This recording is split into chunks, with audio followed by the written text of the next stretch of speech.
both price index and volume have been up together, near to a peak price in 2013.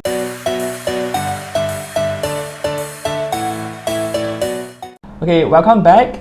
Which are the hottest HDB towns in 2021? Now, before we talk about the topic, Dennis, we first have to explain what do we mean by hottest HDB town.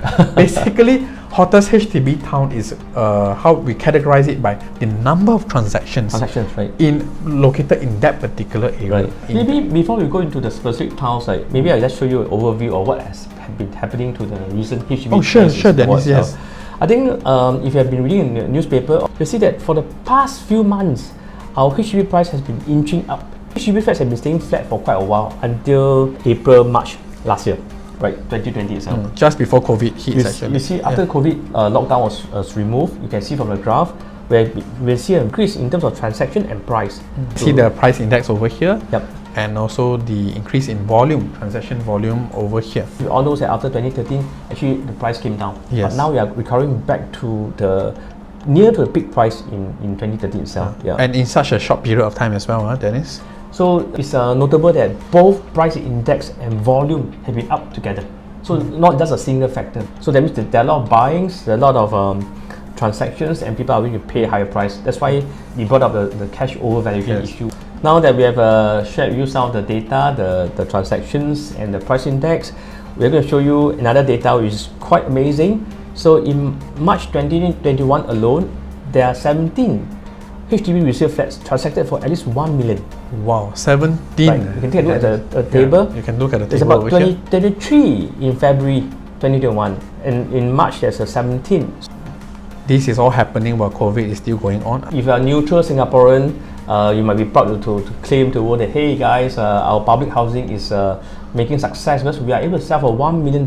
Yes. But for those people who have not bought a flat, they might be complaining, hey, how come HDB is going beyond 1 million? So this is a cause for concern for a lot of non-property owners yet. Yes. Yeah. So that's why this is attracting a lot of government attention. Yes. But having said that, just be assured that this $1 million transaction is just a minority. Yes. There's less than 1% of the total transaction in Singapore. So these are the rare, not the norm. Now that we have seen the overall picture itself, so shall we go to the towns? Visit towns, which are the hot towns in Singapore? Sure, no problem, Dennis. So as you can see on this graph over here, right, we actually this graph is actually categorized between the transactions done in 2011 and also in 2020. You can see that there is a remarkably increase in the amount of transactions. Yes. But the ones that stand out immediately will be your very popular estate like Sengkang. Right.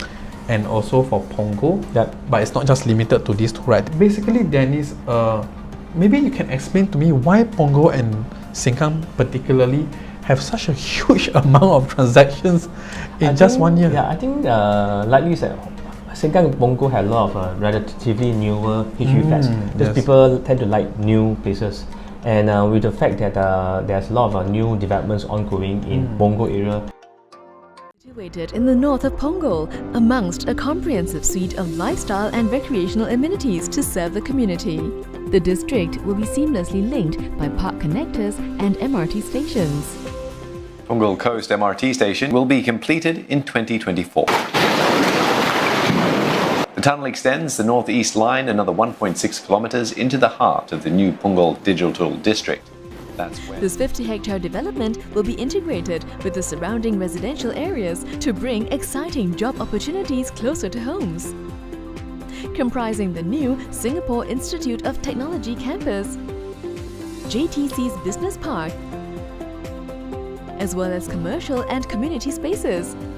So Punggol has got a lot of new development as well. Sure. And I think if you like to go for a job, you can see also Punggol Waterway Yes. and Sengkang. All the landscaping for the gardens Yes. and the M parks are very nicely done. But do you personally feel like Punggol and Sengkang as of this moment is still very considered ulu or very out of the way? I know that the government has a plan. They're considering to build another extra MRT network. I think there's this plan for 2040 to consider an extra MRT network to run through Punggol Sengkang itself. Well, looking at this graph, I can really tell that Sengkang is a very in-demand place. After all, to command that amount of transactions in a single year is quite a phenomenal feat actually. I'll show you the overall medium price for the whole of Singapore. Sure. Just in case you might be looking at Ang Mo Kio, Bishan. This is the medium price, resale price for 3 room, 4 room, 5 room, even executive. All these data are accessible from SRX or HDB. Yes. But you need us to go through details or need more information, just give us a call from here. Sure. We will show you the data itself. Yeah. Yes, because this graph clearly tells you if you have a particular budget in the first place, right? Just by looking at this graph, you roughly know which estate is within your price range and which estate you maybe would not want to even consider at all, actually. Yes. Just to sum up, right, I think there's a growing preference for resale flats as a first-time home. Why? Because I think one thing is the time. Because with COVID, there's a lot of delay in the construction. Yes. So BTO might take a longer time to build. Normally it's between 2.5 to 4 years. Yes. So now with COVID, shortage of manpower, it might take longer. So, and second thing is that government has been trying to encourage young Singaporeans to start family soon. That's why they give you all the additional grants. There's this family grants which they for resale only. So the total amount of grants possible is up to 160k. This grants narrows the gap between a BTO flat and resale. Since the government is trying to encourage you to do that, this trend might continue. You make your own calculations and your own considerations. But one key thing to note is that for the MOP, minimum occupation period, which is the period that you need to stay as required by HDB before you can sell. Okay, this is called MOP.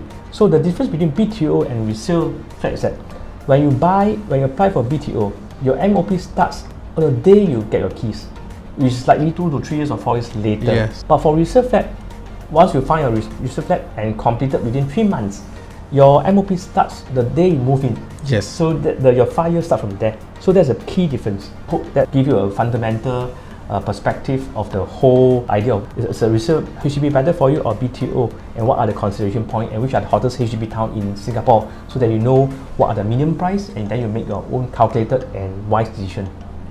Sure. So I hope that helps in your decision. So anything, give us a call. Feel free to call us over here. Right. Yeah.